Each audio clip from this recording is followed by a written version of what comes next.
पीरों के ऊपर बात चली थी, तो मुझे उन्होंने बताया, नादिया सही कह रही हो कि मेरे शौहर सऊदीया गए काम करने के लिए, अब 2 बेटियां, बेटा भी कोई नहीं, वहाँ किसी से लड़ाई हो गई और उन्हें जेल में डाल दिया। अब वहाँ के कवानीन भी बड़े सख्त हैं कि मैं तो परेशान हो गई, मैं क्या करूँ, 2 जवान बेटियों का साथ है। कि मुझे फिर मेरी पड़ोसन ने कहा देखो फलाने फलाने जगह पे वहीं कहीं कोई बाबा साहब बैठते, पीर साहब, और बड़ा अच्छा काम करते हैं, चलो आपके मियाँ का पता लग जाएगा, जो भी हालात है पता लग जाएगा। कहते मैं इंसान आसानियों का गुलाम है, कहते मैं भी चली गई उसके साथ। कहते मैं गई ना तो नीचे आस्थाना बना था और बड़े मामला थे, लेकिन मैं अपनी आंखों देखी बात करूं तो कहती है नादिया मुझसे 50,000 रुपये लिए थे उस वक्त, तुम्हारे शौहर की इत्तला आ जाए तो आप 50,000 रुपये मुझे बाद में देंगी, 1 लाख रुपए का काम किए। कहते नादिया जब मैं वहाँ गई पहले दिन तो नॉर्मल ही रहा सब कुछ, वो आए नीचे, पीर साहब बड़े बड़े बाल थे उनके, उन्होंने चराग बत्ती जलाई, इतर वितर लगाया, मेरा काम कर दिया, 50,000 रुपये लिए, कहा जाओ बीबी इत्तला आ जाएगी। कितनी इत्तला भी आ गई, मेरा ईमान और यकीन हो गया पक्का कि नहीं बाबा तो बड़ा पहुंचा हुआ पीर। कहते हैं जैसी वहाँ से कॉल आई, भाई मामला आसान हो गए और 1-2 दिन में आ जाएंगे, घर आ जाएंगे। कहते मैं अपने पड़ोसन को जब मैंने बताया तो पड़ोसन कहती पीर साहब के पास चलो, उन्होंने कहा था फ़ौरन आके बताना। कहते मगरिब का टाइम था, हम दोनों भी निकल गए, चूँकि हमें भी, मेरा भी ईमान उन पर पक्का हो गया था। कहते जब हम आ गए तो मगरिब हो चुकी थी, अंधेरा था। कहते हम जब वहाँ गए हैं तो सबको पीर साहब ने देखा, कुछ लोग थे रश लगा हुआ था, हम उनके पीछे बढ़ गए। कहते सबको पीर साहब ने देखा, एक खातून यहाँ बैठी थी, कितनी कम उम्र की लड़की, वो भी आवाज़ लगी पीर साहब मैं कब से आई बैठी हूँ, आपने मुझे बिठाया है, कब मेरा काम करेंगे पीर साहब, मेरी भी तो सुन लें, मुझे भी तावीज़ दे दें। पीर साहब कहते हैं बीबी बैठ जाओ, कुछ देर सब्र करो। कहते सबके उन्होंने सुन लिया, उनको बिठा कर, कहते हमारी भी बारी आ गई। कि एंड में कहती जब हमारी भी बारी आ गई, हमें भी दिया और उन्होंने कहा जाओ, और उससे कहा तुम उस सामने कमरे में जाओ, तुम्हारा तावीज़ वहाँ बना के दूँ। कहते मैंने अपनी पड़ोसन से कहा हम सबको तो यहाँ पर दिया, उसको वहाँ जाके क्या दे रहे हैं, शैतान।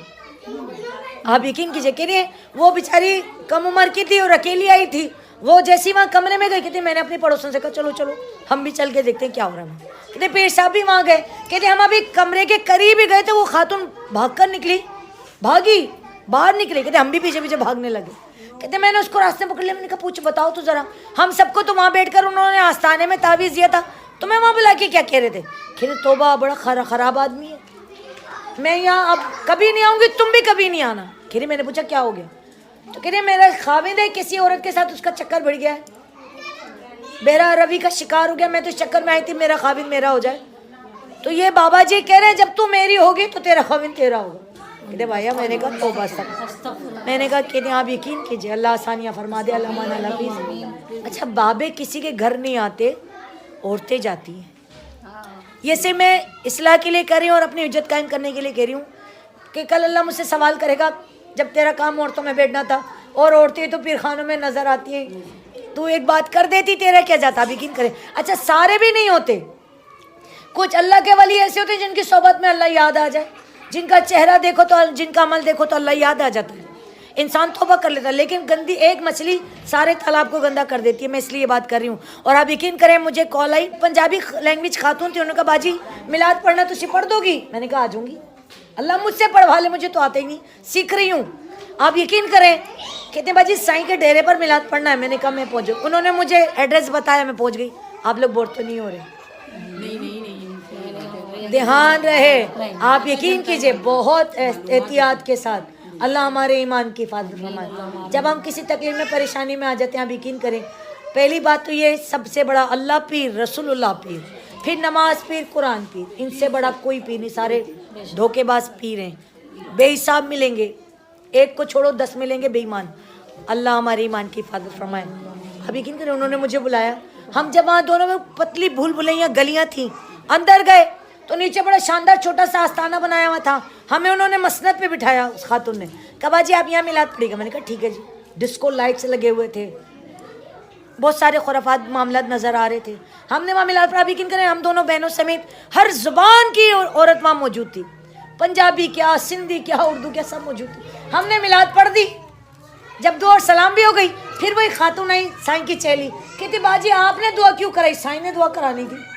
मैंने कहा साईं का औरतों में क्या काम, साईं वहीं बैठ के मर्दों में दुआ करा ले। कहते नहीं साईं अपनी गद्दी पे बैठ के दुआ करेगा। मैंने कहा तो साईं की गद्दी पे क्यों बिठाया, तो साईं की गद्दी पे क्यों बिठाया मैं? नहीं सही। मैंने कहा चलो जी दुआ मोमिन का हथियार है, क्या पता साईं की दुआ हमारे हक में कबूल हो जाए। मैंने कहा साईं को बुला लो। अच्छा जी साईं भी आ गए। कामिल पीर होता तो कहता पर्दा करने वाली औरतें पर्दा कर लें, बाकी की औरतें रास्ता दे दें। आप यकीन करें अभी हम अपने मामला समेट भी नहीं पाए थे, वो औरतों पे से उंगालते हुए आ गए और आके हमारे बराबर बैठ गया, हमें पता भी नहीं लगा। खुद ने टोपी लगाई हुई थी और नकाब ऐसे दुपट्टे से चेहरा ढका हुआ, काला चश्मा, सबको देखा। मैंने कहा तुम्हारी बेटी किधर है, तेरी वोटी किधर है? और उनसे कहते अभी लंगर शुरू ना करवाना, एयरपोर्ट वाले आ रहे हैं। मैंने कहा सही तुसी दुआ कराने आया, दुआ कराओ। तो उन्होंने खामोशी से देखा, मुझे कहते खामोशी ना लपे दुआ कर लो। मैं कहा अस्सी तो दुआ कर चुके सरकार, तुसी दुआ कराओ, हमने तो कर लिया, आपने दुआ करो। कहते नहीं खामोशी कैसे, अपने कर लो दिल में। आप यकीन करें उसके बाद जो खुराफात हमने देखे, हमने फिर कहते साईं औरतें जमा हो गई, साईं गोडे में बड़ा दर्द है, साईं गोडे दबा दबा के दम कर रहे थे। साईं सर में दर्द है, साईं सर दबा दबा के दर्द, कांधे पकड़ पकड़ के दम कर रहा था साईं। मैं उठी, मैंने जिसने मुझे बुलाया मैंने उससे पूछा, मैंने कहा साईं की घरवाली किधर है? इसकी बीवी को बुरा नहीं लगता साईं? हमें तो बहुत बुरा लगेगा। मैंने कहा साईं की घरवाली किधर है? ये सारी औरतें पाँव कंधे सब दबा रही हैं, इसकी बीवी कहाँ है? कहते हैं उसने इतना प्राउडली मुझे जवाब दिया, कहती है बाजी साईं की 4 शादियाँ हुई थी, चारों छोड़ के चली गई।